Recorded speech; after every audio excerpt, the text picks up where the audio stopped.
Hello everyone, good morning. मैं हूं संजय ठाकुर। आज आपके लाया हूं हमारा मोस्ट एमपी टॉपिक, जिसका नाम है चैप्टर 1 क्लास 10 से रियल नंबर, वास्तविक संख्याएं।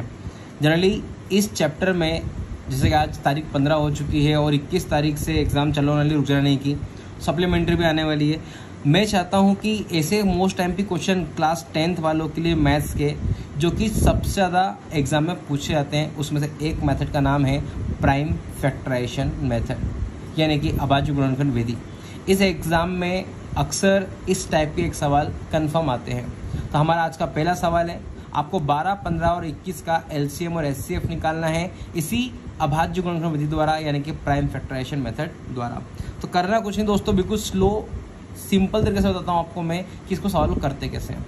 करना कुछ नहीं, आपको सबसे पहले 12, 15 और 21 का सबसे पहले आपको निकालना है प्राइम फैक्टर। जैसे सबसे पहले हम 2 से करते हैं, 2 छंकी 12, 2 तिया 6 और 3 एकम 3। उसी प्रकार 15 को हम 2 से कर सकते हैं क्या? नहीं, हम करेंगे इसको ऐसे 3 से, 3 पंचे 15, 5 एकम 5। इसी प्रकार 21 को भी आप कर सकते हैं 3 से, 3 7 जा 21 एंड 7 1 जा 7। तो आप यहाँ देखेंगे कि आपके पास यहाँ पे कुछ नंबर निकल कर आए, प्राइम फैक्टर निकल कर आए। इन प्राइम फैक्टर को अगर आप ध्यान से देखें तो 12 का जो प्राइम फैक्टर है वो आया है आपके पास 2 × 2 × 3। उसी प्रकार जो 15 है जो आपके पास, उसका प्राइम फैक्टर निकल कर आपके पास आया हुआ है क्या? 3 × 5। और उसी प्रकार 21 का जो प्राइम फैक्टर आपका निकल के आया हुआ है 3 और 7। अब प्राइम फैक्टराइजेशन मेथड का तरीका क्या होता है? प्राइम फैक्टराइजेशन मेथड जो होती है वो ये चाहती है कि आप इन नंबर को उस विधि द्वारा करें जिसमें आप इसमें क्या करो, आसानी इसको समझ सको। तो हम करेंगे क्या, हम यहाँ देखेंगे 2 कितनी बार है। यहाँ 2, अगर हम 12 इसमें देखें तो 12 में 2 बार है, तो हम इसको लिखेंगे 2 की पावर 2 × 3। उसी प्रकार यहाँ पे 3 एक ही बार है, तो 3 को एक ही बार लिखेंगे, 5 एक ही बार रहेगा। और जो यहाँ पे 3 और 7 आप देख पा रहे हैं, ये भी यहाँ पे एक ही बार है, तो यहाँ पे लिखा 3 की पावर 1 और 7 की पावर भी 1। अब हम निकालेंगे सबसे पहले एचसीएफ। अब एचसीएफ निकालने का तरीका क्या होता है?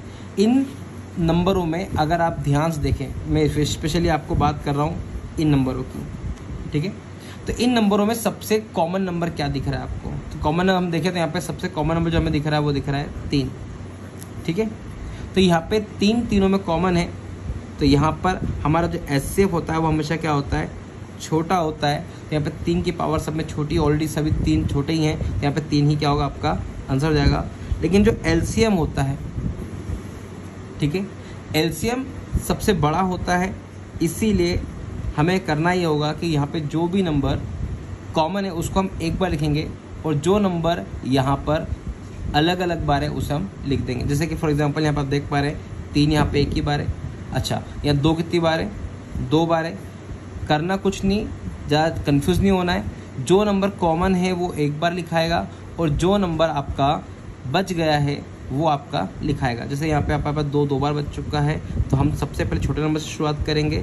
हम 2 बार लिख देंगे, 3 हमारा एक बार है, और 5 और 7 हमारा बच चुका है, इसको हम लिख देंगे 5 × 7। इस तरह इसका हम मल्टीप्लाई करें, 2 का मल्टीप्लाई होता है 4, 3 × 5 × 7, 4 तिया 12, 12 पंजे 60, 60 × 7 ये होता है आपका 420, ठीक है? आप इसको मल्टीप्लाई कर सकते हैं आसानी से, 4 तिया 12, 12 पंजे 60, ठीक है? 60 में अगर हम 7 का मल्टीप्लाई करते हैं तो हमें नंबर मिलता है 7 छंग 42 और 0 का 0, और ये होगा आपका सवाल का आंसर।